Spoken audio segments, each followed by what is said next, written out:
சாலமோனின் ஞானம் அதிகாரம் 12. உம்முடைய அழியா ஆவி எல்லாவற்றிலும் உள்ளது. ஆகையால் தவறு செய்பவர்களை சிறிது சிறிதாக திருத்துகின்றீர். அவர்கள் எவற்றால் பாவம் செய்கிறார்களோ அவற்றை நினைவுபடுத்தி அவர்களை எச்சரிக்கின்றீர். ஆண்டவரே, அவர்கள் தீமையிலிருந்து விடுபடவும் உம்மேல் நம்பிக்கை கொள்ளவுமே இவ்வாறு செய்கின்றீர். உமது திருநாட்டில் பண்டு தொட்டே வாழ்ந்து வந்தோரின் அருவருப்புக்குரிய நடத்தை, மந்திரவாத செயல்கள், நெறிகெட்ட வழிபாட்டு முறைகள் ஆகியவற்றுக்காக அவர்களை வெறுத்தீர். இரக்கமின்றி குழந்தைகளை கொலை செய்தோர், மனித சதையையும் குருதியையும் பழி விருந்தாக உண்டோர், வேற்றின வழிபாட்டு சடங்குகளில் புகுமுகம் செய்யப்பட்டோர், தற்காப்பற்ற தங்கள் பிள்ளைகளை கொலை செய்த பெற்றோர் ஆகியோரை எங்கள் மூதாதையரின் கையால் அழிக்க திருவுளம் கொண்டீர். நாடுகளில் எல்லாம் நீர் மிகுதியாக மதிக்கின்ற நாடு கடவுளின் மக்கள் குடியேறுவதற்கு தகுதியாகும்படி இவ்வாறு செய்தீர். இருப்பினும் அவர்களும் மனிதர்களே என்பதால் அவர்களை விட்டு வைத்தீர்.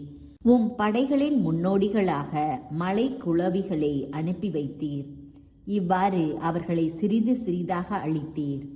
ஏனெனில் இறை பற்றில்லாதவர்களை போர்க்களத்தில் நீதிமான்களின் கையில் ஒப்படைப்பதும், கொடிய காட்டு விலங்குகளாலோ ஒரு கடும் சொல்லாலோ ஒரே நொடியில் அழிப்பதும் உம்மால் இயலாத செயலன்று. அவர்கள் தீய தலைமுறையினர் என்பதும், தீமை அவர்களது இயல்போடு இணைந்து விட்டது என்பதும், அவர்களது சிந்தனை முறை ஒருபோதும் மாறாதது என்பதும் உமக்கு தெரியாதனவல்ல. இருப்பினும் நீர் அவர்களை சிறிது சிறிதாக தண்டித்து மனம் திரும்ப அவர்களுக்கு வாய்ப்பு கொடுத்தீர்.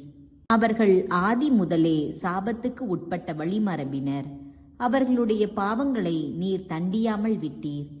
எவருக்கும் அஞ்சி நீர் அவ்வாறு செயல்படவில்லை. நீர் என்ன செய்தீர் என்று கேட்பவர் யார்? உமது நீதி தீர்ப்பை எதிர்ப்பவர் யார்? நீர் உண்டாக்கிய மக்கள் இனத்தாரின் அழிவு பற்றி மீது குற்றம் சுமத்துபவர் யார்? நீதியற்றோரை நீர் பழிவாங்கும் போது அவர்கள் சார்பாக திருமுன் பரிந்துரைப்பவர் யார்? ஏனெனில் உம்மை தவிர வேறு கடவுள் இல்லை.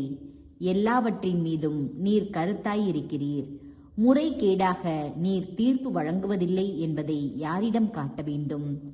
நீர் தண்டிக்கத்தக்கவர் சார்பாக உம்மை எதிர்த்து நிற்க எந்த மன்னராலும் தலைவராலும் முடியாது. நீர் நேர்மையுள்ளவர், அனைத்தையும் நீதியோடு ஆண்டு வருகின்றீர். தண்டிக்கத்தகாதவர்களை தண்டிப்பது உமது ஆற்றலுக்கு அப்பாற்பட்டது என நீர் அறிவீர். உமது ஆற்றலே நீதியின் ஊற்று. அனைத்தின் மீதும் உமக்குள்ள ஆட்சியுரிமை அனைத்தையும் வாழும்படி விட்டு வைக்கிறது. மனிதர்கள் உமது வலிமையின் நிறைவை ஐயுறும்போது நீர் உம்முடைய ஆற்றலை காட்டுகின்றீர். அதை அறிந்திருந்தும் செருக்குற்றிருப்போரை அடக்குகிறீர். நீர் ஆற்றல் மிக்கவராய் இருப்பதால் கனிவோடு தீர்ப்பு வழங்குகிறீர். மிகுந்த பொறுமையோடு எங்களை ஆள்கிறீர். ஏனெனில் நீர் விரும்பும் போதெல்லாம் செயல் புரிய உமக்கு வலிமை உண்டு. நீதிமான்கள் மனிதநேயம் கொண்டவர்களாக இருக்க வேண்டும் என்பதை இச்செயல்கள் வாயிலாக மக்களுக்கு கற்றுக் கொடுத்தீர். மக்களை நன்னம்பிக்கையால் நிரப்பினீர். ஏனெனில் பாவங்களிலிருந்து மனமாற்றம் அருள்கிறீர். ஊழியர்களின் பகைவர்கள் சாவுக்குரியவர்களாயிருந்தும் மிகுந்த கனிவோடும் இரக்கத்தோடும் அவர்களை தண்டித்தீர். அவர்கள் தங்கள் தீச்செயல்களை விட்டுவிடும் பொருட்டு காலமும் வாய்ப்பும் அவர்களுக்கு கொடுத்தீர். மக்களுக்கு நீர் எவ்வளவோ கண்டிப்போடு தீர்ப்பு வழங்கினீர். அவர்களுடைய மூதாதையர்களுக்கு நல்ல வாக்குறுதிகள் நிறைந்த ஆணைகளையும் உடன்படிக்கையையும் அளித்தீரென்றோம். கனிவுக்கு பின் கண்டிப்பு. நீர் எங்களை நல்வழிப்படுத்த கண்டிக்கின்றீர். எங்கள் பகைவர்களையோ 10,000 மடங்கு மிகுதியாக தண்டிக்கிறீர். நாங்கள் தீர்ப்பு வழங்கும்போது உமது நன்மையை நினைவு கூறவும், நாங்களே தீர்ப்புக்கு உள்ளாகும் போது உமது இரக்கத்தை எதிர்பார்க்கவும் இவ்வாறு செய்கிறீர். அறிவின்மையிலும் நீதியின்மையிலும் வாழ்க்கை நடத்தியவர்களை அவர்களுடைய அருவருக்கத்தக்க செயல்களாலே தண்டித்தீர். அவர்கள் தவறான வழியில் நெடுந்தொலை சென்று விட்டார்கள். விலங்குகளுக்குள்ளேயே மிகவும் அருவருக்கத்தக்கவற்றை தெய்வங்களாக கொண்டார்கள். அறிவில்லா குழந்தைகள் போல் ஏமாந்து போனார்கள். எனவே அறிவு தெளிவு பெறாத குழந்தைகளை ஏளனம் செய்வது போல் அவர்களை ஏளனம் செய்ய உமது தீர்ப்பை அனுப்பினீர்.